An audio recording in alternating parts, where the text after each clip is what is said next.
कृष्ण करुणा सिंधु दीनबंधु गोपवते गोपेश गोपिका कांत राधाकांत नमोस्तुते शब्द कांचन गौरांगी राधे वृंदावनेश्वरी वृषभानुसुते देवी प्रणमामि हरि प्रिये अनंत संसार महासमुद्रे मग्नान समभ्युधर वासुदेव अनंत रूपेण विनिजयस्व अनंत रूपाय नमो नमस्ते मन्नाथ श्री जगन्नाथ मद्गुरु श्री जगत गुरु मदात्मा सर्वभूतात्मा तस्मै श्री गुरवे नमः। जय गुरु जय गुरु जय गुरु जय जगन्नाथ। आज ये पवित्र चंदन पूर्णिमा रे समस्त अगणित भक्तिमती माँ माने बाबा माने भाई भौणी समस्त को भगवान को स्वरूप रे मु समस्त को प्रणाम निवेदन करुअछि। आज यही चंदन पूर्णिमा रे पवित्र राधा कृष्णंकर जो आज नाभकेड़ी बा जगन्नाथ जो धाम पुरी बा जगन्नाथंकर जो अक्षय तृतीया रु पूर्णिमा पर्यंत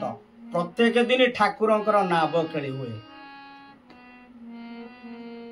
कथा अछि करे दळे चदळ गोविंद चापे तू मधुसूदन रथ तू वामन दृष्ट्वा पुनर्जन्म न विद्यते बोले दोळे चो दोळ गोविंद फाल्गुन मास पूर्णिमा तिथि यही महापूर्णिमा रे आज भाई माने कौन ना स्वयं राधा कृष्ण आज बा राधांकर जुगल मूर्ति आज बाहरती कौन ना भक्त मान को मेलन मेलन होली जो मेलन यात्रा रे प्रभु आज जाती सबु ठाकुर एकत्रित मिली सेठी कौन ना दोल रे भाई माने कांधरे दोली रे बोही की नाम कीर्तन करके जाती तेणु तार नाम होइछि दोल गोविंद माने दोल रे कांधरे बा बसी जाती प्रभु एकाठी जागे बसी सेठी कोन सबु विभिन्न आड़ जो राधा कृष्ण मंदिर राधा कृष्ण आसिले सेठी बसी नाम कीर्तन करी तेणु ए दृश्य को देखिले पुनर्जन्म हुए ना ये जन्म करे जन पुनर्जन्म भगवान के पाखरे मिसी जाऊ तत्परे चापेचु मधुसूदन बैशाख मास चंदन बा पूर्णमी रे चंदन यात्रा रे येठी मध्य स्वयं कौन नारायण बा जगन्नाथ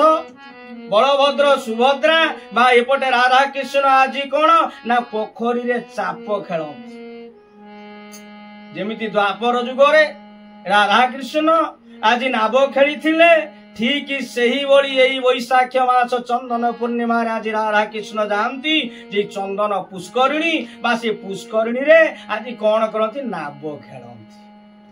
यही जो नौका रे नाउरी माने आज नाउरी आज नाउका बाहु जे नाउरी बाहु था तेणु से रूप को दर्शन कले भगवान नाम रे जो राधा कृष्ण बा जगन्नाथ बलभद्र सुभद्रा ये जो दृश्य को आउ से पोखरी मध्य चंदन पुष्करिणी मध्य से दर्शन कले कौन हुए ना आउ पुनर्जन्म न विद्यते ये जो संसार जंजाल रे रही विभिन्न प्रकार दुख रे आमे रहुचे भाई भाई भितरे पड़ुनी बापा माँ भितरे पड़ुनी स्वामी स्त्री भितरे पड़ुनी बाप पुओ भितरे पड़ुनी यही जो परिवार भाई भाई कहानी भितरे सुसंपर्क रहुनी यही जो जंजाल संसार जंजाल तेणु ये जंजाल पड़ी आम छटपट होचे तेणु से कौन ना यही भगवान यही रूप को यही दृश्य को यही चंदन बा नाव खेली को दर्शन कले आउ पुनर्जन्म हबनी भगवान पाखे मिसी जा कारण यह धाम आउ आम जन्म हबानी जन्म हेले कौन है भाई कहला भाई बापा कहला भाई भाई भितर पटुनी झील कहला बोहू कहला ये जो जंत्रणा हाई अमेके कर समेके कर ये जो विभिन्न भितर जंजाल भितर आम पड़ी रहू ये भारी संसार चलेगा भारी कष्ट थरे गोटे कथा हला जड़े कहउचंती आज्ञा पचारिले जे 18 वर्ष हो गला परे से कौन करुचंती ना से देशर गोटे नागरिक हला बा देशटा को चलाउछि गोटे मंत्रीटे हेई जाउछि अच्छा आमे तरे विवाह होचे काई 18 वर्षर बा होने काई 21 वर्ष पर्यंत विवाह होचे से सेठी उत्तर देइथिले कहले 18 वर्ष हेले जते बेले गोटे तमे नागरिकत्व हेई गले गोटे देश को चले पारिबो किंतु गोटे स्त्री को विवाह हो गला पर 18 वर्ष तुम्हें ताको चलई पारिबनी सेही पई ताको कुआई छी तुम्हें 21 वर्ष परे ताको विवाह तन किछटा एडजस्ट बा चलई पारिबा तेनु एई जो भावना रे तेनु सेहिति पई को जो जंजाल संसार भितरे आमे रही जे विभिन्न प्रकार जंजाल भितर बांधी होउचंती तेनु भगवान कर एई जो रूप देखिले बा चंदन पुष्करिणी अक्षय तृतीया जो चंदन पूर्णिमा तक आज जगन्नाथ बलभद्र सुभद्रा पुरी श्रीक्षेत्र में जगन्नाथ ये चाप खेल होउची आउ एपटे कौन मध्य राधा कृष्ण विभिन्न प्रकार आश्रम मठ मंदिर सबुआड़े जो पोखरी अच्छी चंदन पोखरी सेठी मध्य प्रभुंकर आज नाव खेली नौकार बसी आज भक्त माने भजन कीर्तन नाम आज जे प्लावन में प्लावित हो जाउछन तेणु यही दृश्य को देखे आउ कौन रथे तु वामन दुष्टवा आषाढ़ मास शुक्ल पक्ष द्वितीय तिथि रे रथ यात्रा हुए ए रथ यात्रा आज भगवान कौन करती मंदिर भितर रहती मंदिर भितर सबुदिने रहती एई दिन एई आषाढ़ मास शुक्ल पक्ष द्वितीय प्रभु आसंती जगतर नाथ आज जगन्नाथ देखती मोर भक्त माने आज कौन करुचंती तेणु जेते बेले भक्त माने मते देखुचंती से पूरा भाव विनोदिया ठाकुर तेणु अगणित भक्त आज तांकु देखिया पाई स्वयं आज भाई भौणी सहित जगन्नाथ आज सेई बड़ दांड पुरीबा जगन्नाथ आज आसुछंती रथरे तेणु अगणित बाहर जेते सब भक्त माने कौन करंती से भाव विनोदिया ठाकुर तेणु भक्त मध्य खोजी खोजी जाए प्रभु को आज देखी रथ दौड़ी टिके टाणी यही जो भावना रे से जेते जाऊ था जाए कौन ना भाव को निकट तेणु भगवान ये भक्त मान भाव पाई स्वयं मंदिर रू बाहर तेणु से कहते आम गुरुदेव परम पूज्य सुंदर बाबा कहती कहले भाव को निकट अभावे अभेट से तो भक्त आमरे बंधारे से तो भगत जीवन धन से तो भक्त आमरे बंधारे से तो भगत जीवन धन कहले भाव को निकट जेते बेले भक्त माने भावंती प्रभु हे नारायण हे जगन्नाथ हे गोविंद प्रभु तुमको टिके दर्शन करवा सब बेले मंदिर भितर रहीच आमर अर्थ नाही बा जाई पारुने मंदिर भितर को प्रवेश करि पारुने सेठी केवल ब्राह्मण माने बा आज पूजा दैतापति माने आज पूजा करूछंती आमर से भीतर को जाई पारुने प्रभु आमे से भक्त आमे ये अकिंचन भक्त पाई प्रभु दया करिवेनी आम पाई टिके आसीवेनी ए कथा चिंता करी भक्त तार भाव रे प्लावित हो जाए डाके प्रभु मन मन रे भावना तेणु ये भक्त मानकर ए भावना को आज भगवान तांक मुंड मस्तक रे मोर भक्त आज मते खोजुचंती तेणु भाव को निकट तेणु भगवान जते बेले भक्त ए कथा भगवान कहले ना मु जीवी तेणु स्वयं प्रभु आज रथ जे तांक श्री मंदिर छाड़ी आज आसुछंती भक्त मानक दर्शन दवा पाई तेणु भक्त भाव से बंधा सी जेते भक्त खोजी भक्त आसिले सेठी कहउचंदी पुनी कहले तू ताकू खोजिले से तोते खोजई तू ताकू खोजिले से तोते खोजई से तो भगत जीव जीवन रे से तो भगत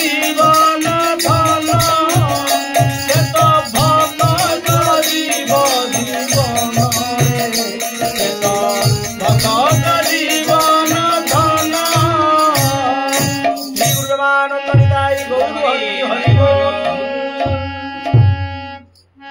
কইলে তু তাকু খজিলে সে তোতে খজই সে তো ভক্ত ভাবরে ভঙ্গা। তেଣୁ ସେ ଭାବରେ ସେ ଭାବ ବିନୋଦିଆ ଠାକୁର। ତେଣୁ ଭଗବାନ ଯେତେବେଳେ ଭକ୍ତ ଖୋଜିଛି ଭଗବାନ ଆସିଛି। ମୋ ଭାଗବତ ମଧ୍ୟ କହୁଛି, ଶ୍ରୀମଦ ଭାଗବତ କହୁଛନ୍ତି, କହିଲେ ଯେ ମୋର ଭାବନ ଜାଣନ୍ତି ପର୍ବତ ପ୍ରାୟ ଧନ ଦିଅନ୍ତି। ଯେ ମୋର ଭାବନ ଜାଣନ୍ତି ପର୍ବତ ପ୍ରାୟ ଧନ ଦିଅନ୍ତି।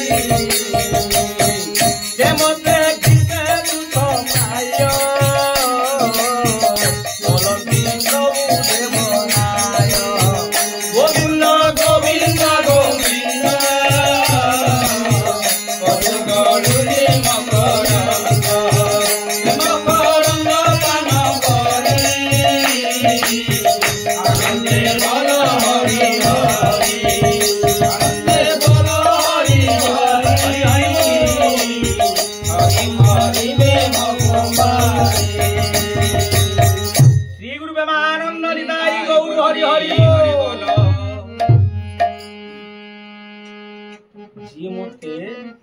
ଯିଏ ମୋର ଭାବ ନ ଜାଣିକି ମତେ ବହୁତ ଧନ ଦିଏ ମୁଁ ତାକୁ ଗ୍ରହଣ କରେ, ମୁଁ ଅନାଏ। ତେଣୁ କେତେବେଳେ ଅନାଏ ନା ମୋର ଭକ୍ତ ଜାଣି ଦେବେ ମତେ ପ୍ରେମ ଭାବେ। ଦେବେ ଅନୁମାନରେ ପର୍ବତ ପ୍ରାୟ ମଣନି। ଗୋବିନ୍ଦ ଗୋବିନ୍ଦ ଗୋବିନ୍ଦ ପଦୁ ଗଡ଼ୁରେ ମକରନ୍ଦ। ସେ ମକରନ୍ଦ ପାନ କରି ଆନନ୍ଦେ ବୋଲ ହରି ହରି। ଆନନ୍ଦେ ଗବାର ହରି ହରି ବୋଲ। କହିଲେ ଯିଏ ମୋର ଭାବ, ଯିଏ ମୋର ପ୍ରକୃତରେ ପ୍ରେମ ଭାବରେ ଭକ୍ତିରେ ମତେ ପୂଜା କରେ, ମତେ ଡାକେ, ସେ ଯଦି ଅନୁଦେବ ମତେ ଗ୍ରହଣ କରେ। ତେଣୁ ଭକ୍ତ ମୋ ପାଇଁ ଶ୍ରେଷ୍ଠ। ତେଣୁ ଆଜି ପ୍ରଭୁ କଣ କରୁଛନ୍ତି ନା ଏଇ ଭକ୍ତଙ୍କୁ ଦର୍ଶନ ଦେବା ପାଇଁ ସ୍ୱୟଂ ଆଜି ବଡ ଦାଣ୍ଡରେ ଉଭା ହଉଛନ୍ତି। ତେଣୁ ଯେତେବେଳେ ଭକ୍ତ ଦେଖିଦିଏ ଯେ ରଥେ ତୁ କହିଲେ ଯେ କଣ ନା ଦଳେଚୁ ଦଳ ଗୋବିନ୍ଦ, ଦଳେଚ ଦଳ ଗୋବିନ୍ଦ, ଚାପେଚୁ ମଧୁସୂଦନ, ରଥେ ତୁ ବାମନ ଦୁଷ୍ଟ ପୁନର୍ଜନ୍ମ ନ ବିଦ୍ୟତେ। ଯେ ଦଳରେ ଯେତେବେଳେ ଦୋଳ ପୂର୍ଣ୍ଣିମାରେ ଠାକୁରଙ୍କୁ ଦେଖିଲେ ବା ଯେତେବେଳେ ଚାପ ଖେଳୁଛନ୍ତି ଚନ୍ଦନ ପୁଷ୍କରିଣୀ ପ୍ରଭୁ ରାଧାକୃଷ୍ଣ ବା ଜଗନ୍ନାଥ ତାଙ୍କୁ ଦର୍ଶନ କଲେ, ବା ଯେତେବେଳେ ରଥଯାତ୍ରା ସମୟରେ ରଥରେ ଯେତେବେଳେ ବସୁଛନ୍ତି ଆଜି ସେଇ ଭଗବାନ ଜଗତର ନାଥ ଜଗନ୍ନାଥ ବସିଛନ୍ତି, ତାଙ୍କୁ ସେଇ ରଥରେ ଦର୍ଶନ କଲେ ମନୁଷ୍ୟର ଆଉ କଣ ପୁନର୍ଜନ୍ମ ହୁଏ ନାହିଁ, ସେ ମୁକ୍ତି ପ୍ରଦାନ କରେ।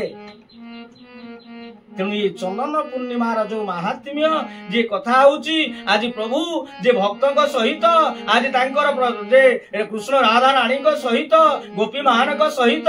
ଯେ ଆଜି କଣ ନାବ ଖେଳ ଖେଳୁଛନ୍ତି ଜଗନ୍ନାଥ, ଆଜି ସେ ମଧ୍ୟ ସେଇ ପୁଷ୍କରିଣୀ ଆଜି ମଧ୍ୟ ତାଙ୍କର ଯେ ସେଇ ଠାକୁରଙ୍କର ଚାପ ଖେଳ ହଉଛି। ଏପଟେ କଣ ହଉଛନ୍ତି ଯିଏ ଜଗନ୍ନାଥ ସେଇ ହଉଛନ୍ତି କୃଷ୍ଣ,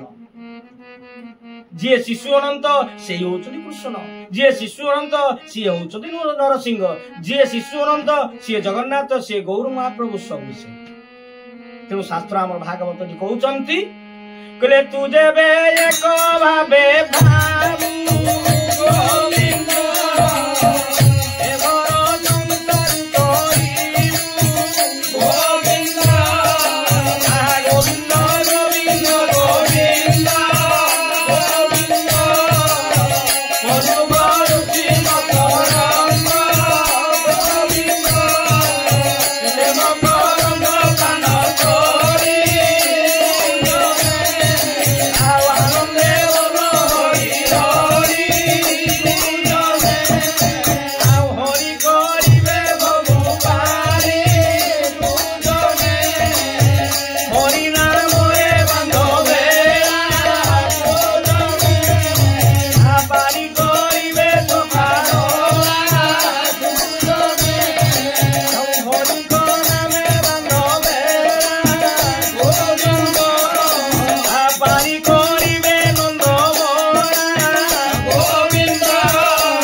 कले बा जो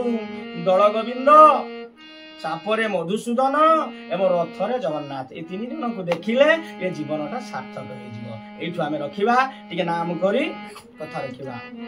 नीलमाधव नील सुंदर नीलमाधव नील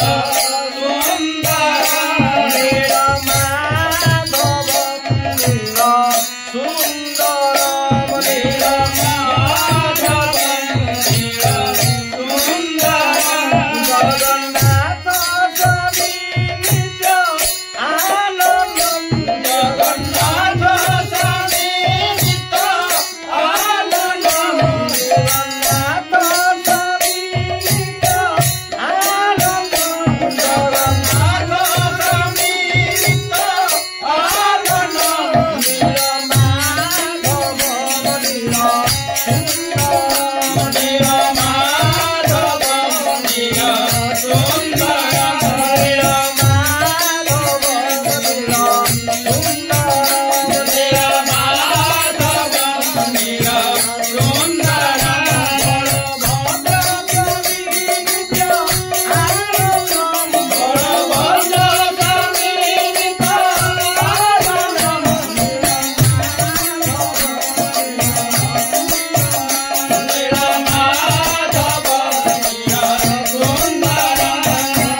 समस्त मंगल कामना करी कथाटी रखुचे सर्वे भवन्तु सुखिनः सर्वे सन्तु निरामया सर्वे भद्राणि पश्यन्तु मा कश्चित् दुःखभाग् भवेत्। ओम शान्ति शान्ति शान्ति।